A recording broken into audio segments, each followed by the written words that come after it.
I never imagined just how difficult it would be. I mean, it was the hardest thing I've ever done for South Sound Magazine. On my first venture out into try to find homeless people, I guess, was everyone that I came across, there wasn't one person that I didn't want to personally help in some way or another. Not only was it hard to just do the work, to get out there and talk to the right people and cover it well, it was difficult emotionally. I mean, I would meet with a family and they said, you know, we don't have toothbrushes, we don't have toothpaste, we have nothing to wash our hair with. You know, you couldn't help but go and buy them some like shampoo. Just the simplest things were the biggest obstacles for them. And so I am thrilled with the project. I'm thrilled that I could be a part of it, but I really didn't realize just how big of a challenge it was going to be. Personally, in dealing with these people, I had to consult people who do this on a daily basis to try to figure out how do they deal with this, the people that work with the homeless population day in and day out. After hearing their stories, how do they not personally feel sad inside?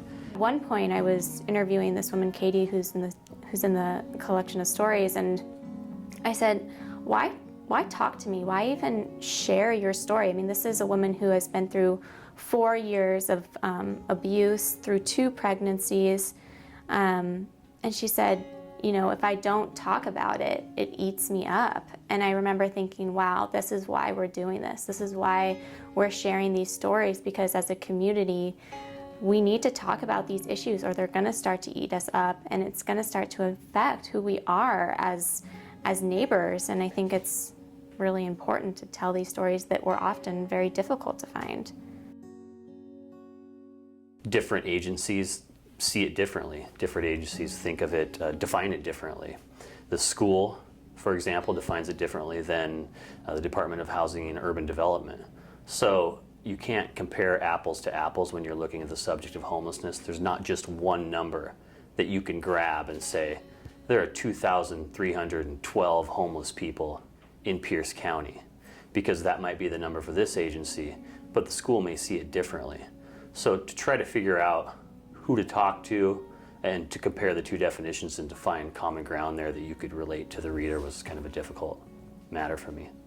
I was ecstatic to be a part of this project. I mean, I think South Sound Magazine, we're all about local, and we're all about local news and covering the local community. And I think we do tell some really impactful stories.